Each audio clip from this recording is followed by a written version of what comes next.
As you may know, Blender has grown into one of the most widely used 3D software in the world, and its development model is unusual compared to other software.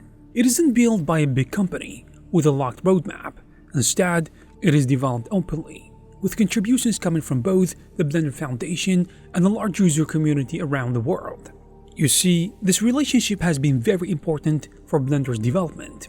The foundation, led by Toanimate, sets long-term goals and calls the shots about where the software should go. At the same time, artists and studios constantly come up with requests, in addition to bug reports and improvement suggestions, and sometimes these two forces align smoothly, but other times they pull in different directions, which raises the question, how much influence does the community actually have over the development of Blender? But before we continue, I want to let you guys know that the Superhive Market is having a sale right now with discounts on thousands of products, including add-ons, procedural geometry node tools, courses, material packs, you name it.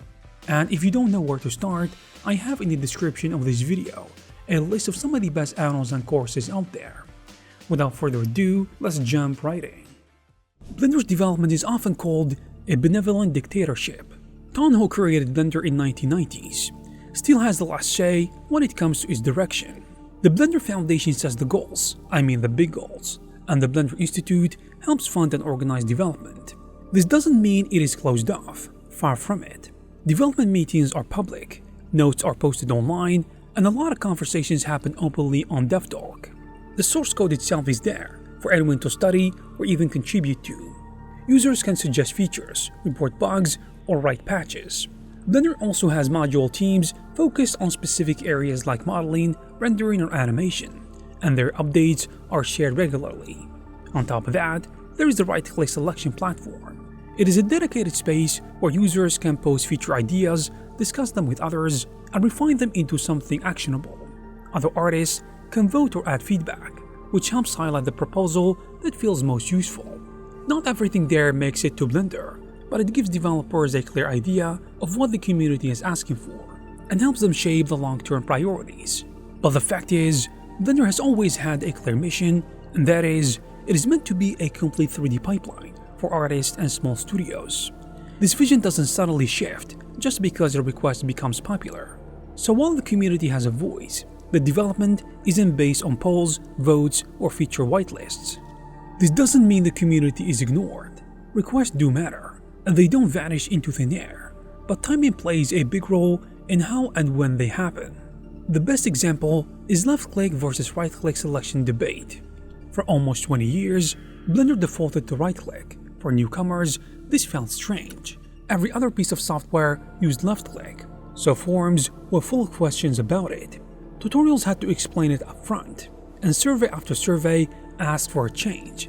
The developers defended the choice, saying it separated selection from action, which was efficient once you learned it. This argument stuck until Blender 2.8, with the interface being redesigned from the top to bottom. The timing was finally right, so the left-click became the default, and the long-running request has been resolved. The community wasn't ignored for 20 years. I think it was far more like the developers were waiting for the right moment to rebuild the system around it.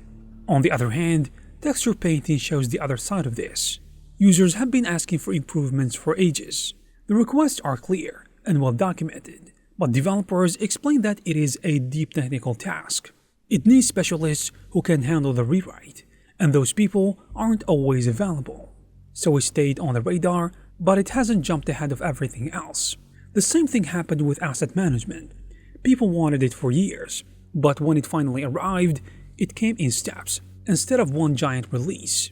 Some features also changed in ways not everyone liked. The shift from the 20-layer system to collections is a good example. Many artists love the old layers for their speed. Just tap a number key and you will jump to another layer. But the system had a hard cap of 20 slots. You couldn't name them, you couldn't nest them, and once projects grew, it got messy fast.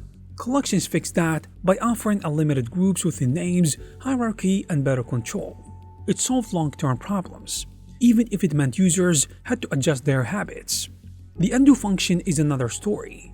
For years, people joked about it being unreliable. Complaints showed up in every release thread. It wasn't until a full rewrite that undo became usable, especially in larger projects. And if you go further back, ADDONS were requested for almost a decade. Artists wanted them to make modeling smoother, but it took the BMesh project to finally bring them to Blender. So yes, user requests are heard, but they happen not when the community asks for them. Instead, when the Blender Foundation says so. On the flip side, some of Blender's biggest shifts didn't come from constant requests. On the contrary, they came from the Foundation deciding where things should go. The jump from 2.4 to 2.5 and later from 2.7 to 2.8 completely changed Blender. The interface, the event system, the rendering pipeline, and huge parts of the software were rebuilt. Nobody was out there demanding Eevee specifically, but when it showed up in 2.8, it instantly became the centerpiece of real-time rendering inside Blender. At the same time, the Foundation decided to remove older features. For example, the Blender internal, the render engine, was one of them. It was simple, quick, and many artists liked it for previews or MPR-style renders. But it didn't keep up with the modern standards like physically based rendering. So keeping it around slowed down development, and cutting it allowed developers to focus on cycles and Eevee instead. The game engine is another example. It had a loyal community, and some people used it for prototypes and even game development. But it was falling far behind dedicated game engines.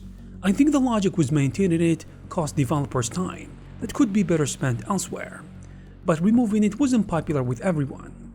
At the same time, it cleared the way for Blender to focus on being strong at what it does best, that is modeling, animation, rendering, and the rest of the pipeline. But not every surprise from the Foundation is about removing things. For example, Grease Pencil started as a small sketch tool. Developers extended it step by step until it became a full 2D animation system inside Blender. Nobody was asking for a second animation tool, but it opened the door for artists who worked in 2D. In a similar vein, geometry nodes went through a similar process. Users wanted procedural tools, but the Everything Nodes project grew into something far bigger than what was expected. At first, it confused some users, but now it is shaping Blender's future. These examples show that sometimes the Foundation doesn't just respond to requests, it sets the agenda, even when that means letting go of older tools, especially those that people were attached to. Even with these big moves, it is not as if the Foundation and the community are working against each other. Blender is unusually open compared to most software. There is a dev talk for direct feedback. Pablo Vasquez runs Blender streams every week to show progress, and Blender conferences bring developers and users together in person. Even Ton himself often addresses concerns directly. When Epic Games and Ubisoft became sponsors, people worried about outside influence. Ton reassured everyone that money doesn't decide direction. Funding supports development, but the Foundation still decides where Blender goes. Open movie projects is another way things stay connected. Films like Sintel and Tears of Steel weren't just cool shorts. They were test beds for features like tracking, compositing, and advanced rendering. More recent projects have used geometry nodes for environments, pushing the tool into real production before it is fully polished. This way, the Foundation can guide development while artists give feedback in real projects. And because Blender is open source, the community isn't powerless if the Foundation says no. The BMesh project started with outside contributors. Add-ons like Node Wrangler were community built before being bundled in officially. In addition to this, forks like UPBGE kept the game engine alive even after it was removed. So the Foundation sets the course, but the community always find ways to extend it. Ton himself has explained this philosophy plenty of times. He listens, but he doesn't let votes dictate development. He'd rather wait to do things properly than rush a half-finished feature. He's also careful about Blender chasing trends or copying other software just because users ask for it. His point is that Blender should stay efficient for committed users, even if that makes the learning curve steeper. That's why he often says, simple to use doesn't mean simple to learn. And when the community doesn't like the priorities of the Foundation, developers usually explain what's going on.